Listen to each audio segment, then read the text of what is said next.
Good morning. I am here completely off the cuff. I was going to do this live, but I'm a chicken, so there's that. I just can't believe how good I feel, and I really want to share it with just about everybody that I know. I have, earlier last week or week before, I posted my story about being sugar-free for several days, actually a couple months now. It's 67 days, no sugar, and I believe I'm on day 16 of no fast food, processed, pretty much low or no carb, eating meat, bacon, butter, a little bit of cheese, having a little bit of dairy. That's pretty much what I've been consuming for the last 2 weeks. And I've been working out off and on since 1986, actually 83. And I've been working out at home since the early 2000s. So working out hasn't usually been an issue for me. Sometimes I did it strictly out of desperation, trying to work off the damage that I did the day before, or to inspire me to not do the same amount of damage on any given day. So it was kind of a punishment, but yet not. I can't say I ever really enjoyed sweating, so I would be lying if I said I did. I'm not an athlete by any stretch. Anyway, all that to say is today, after a workout and a 10-minute yoga stretch, and I actually felt giddy. I felt so much energy. I wanted to open all the windows and tell everybody I knew how great I felt. And I don't remember having that kind of feeling ever before. And I've done some pretty good and long-term successful diets, for lack of a better word. When I did the Whole30 in 2015, it was the best thing I ever did. And it remains that today, because it really taught me exactly what processed food and sugar did to my body, and what not eating it also did for my body. It also gave me the opportunity to cook and explore and do a lot more things with food than I was currently doing at that time. But about 16 months into that Whole30 and doing really good and feeling great at that time, better than I ever had, we went to San Francisco, and we went to Ghirardelli Square. And while we were at Ghirardelli Square, well, according to all the experts, food freedom is when you can have those foods that are not the best for your diet, but are special, not like your local Snickers bar or Oreo cookies. You can get those anytime, anywhere. But I was in Ghirardelli Square, the home of chocolate. And I just felt like, surely it's been 16 months, I can have some Ghirardelli chocolate and be okay. So my husband and I split a brownie sundae. And of course I bought chocolate there because I don't know why, because you can buy Ghirardelli chocolate anywhere. But I did. Fast forward, that's September, October 2016.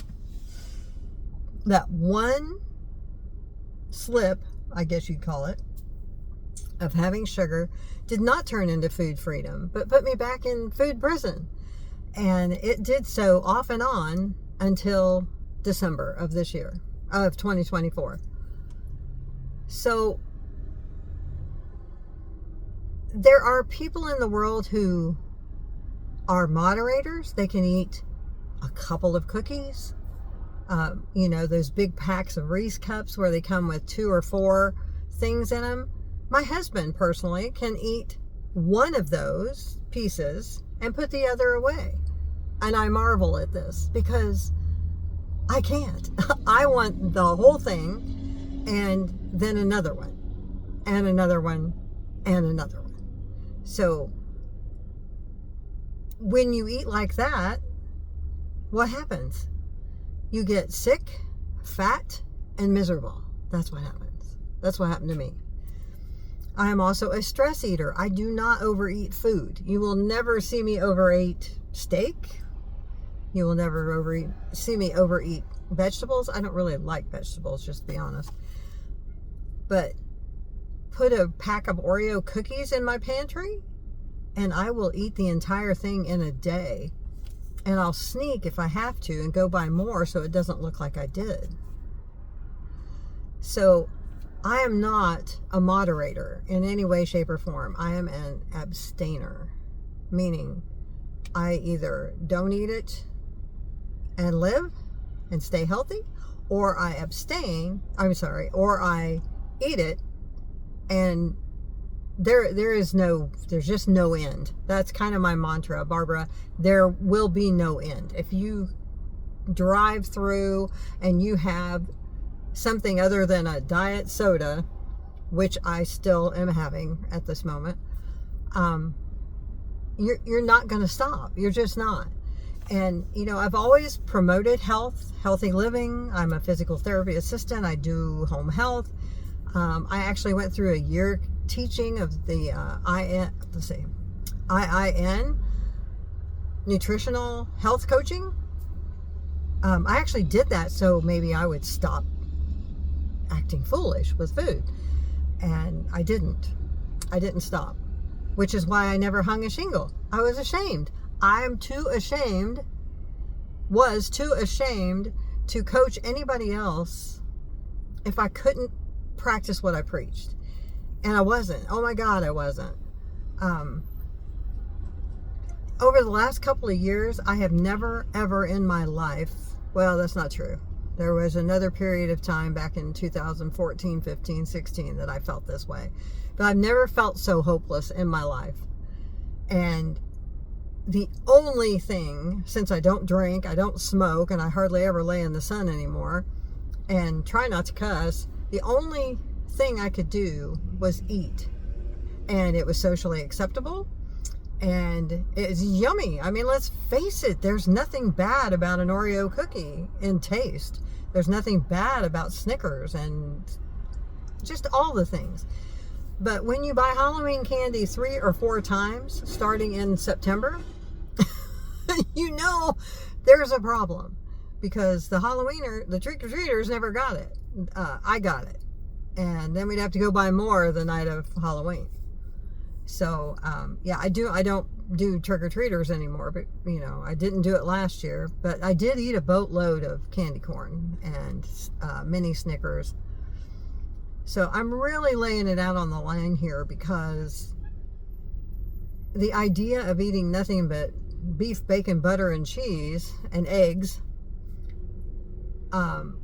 doesn't appeal to a whole lot of people. And I get it, because I would much rather, for entertainment purposes, eat an entire family-sized bag of M&Ms today, or a whole pack of Oreo cookies. And I was also the girl, by the way, who ate as much as I could during, junk, not food. I can eat one burger and be done. I can eat, one fast food meal and be done. I'm not going to eat 16 burgers or anything like that. But candy, cookies? Oh, and don't even get me started on Ghirardelli brownies, because there is no end. There just is no end. I will eat them until they're gone. I'll eat the edges, and it's just a routine. I would eat them for breakfast. I would eat them for lunch. I would eat them in the middle of the day. I'd just eat them. I'm not alone, which is probably another reason that I'm on here. I am so grateful for RFK and his Make America Healthy Again. And I know we may not agree on all of the policies, but you cannot, if you're a thinking brain, argue that America is fatter, sicker, and way worse off at all the ages now than they were in the 70s and 80s. There's no getting around it. There is proof, there is evidence everywhere. So let's just get that out of the way. I'm so grateful to all of the voices that are being heard in Washington now regarding health, especially. So that's all the political crap I have. But what I will say is that overeating, especially highly processed, highly palatable, dopamine sparking drug foods like sugar and breads and pastas and that kind of thing. I forgot what I was going to say. But anyway, they are drug foods, and they are detrimental to our health. There's no getting around it. If you're having a problem with those, it's a mental issue. It's because of the drug hit. It's also a physical issue because of the drug hit. And it is a spiritual issue. You may have reasons to eat. Your eating may be a survival mechanism because you can't do drugs and you can't drink a bunch of alcohol and go to work when you hate your job or whatever the case is. I don't hate my job. Most of us are just trying to get by, and we're feeding our kids to get by, to keep them busy, because all the other moms or dads. Wow, this is going way too long, and I don't know if it'll even go up on Facebook this long, but I'm going to put it up there, and I'm hoping that it'll help somebody. Sugar is an addiction. It is more addicting than crack cocaine. I know a little bit about both. I'll just say that. But it's more addicting, and it is completely socially acceptable. So, all that to say, I'm here if anybody wants to talk to me.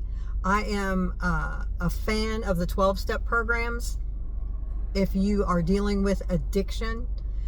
And I am also a fan of doing your homework, because America is sick and getting sicker. Kids are fat. They weren't fat when I was a kid. They just weren't. Fatty liver disease, pre-diabetes, diabetes in the schools. We got to do something, folks. And I just want you to know, too, you're not alone. You can be thinner and completely addicted to sugar, or you can be 800 pounds and completely addicted to sugar. So it is not a moral issue. It is not a willpower or strength issue. If you are feeling ashamed, embarrassed, disappointed like I did day after day after day in myself, you're not alone, and you don't have to struggle alone. So I'm just putting that out there. I kind of wish I'd done it live, but I would have probably had a terrible time just because. Anyway, thanks for listening if you made it this far. And again, I'm here. Bye.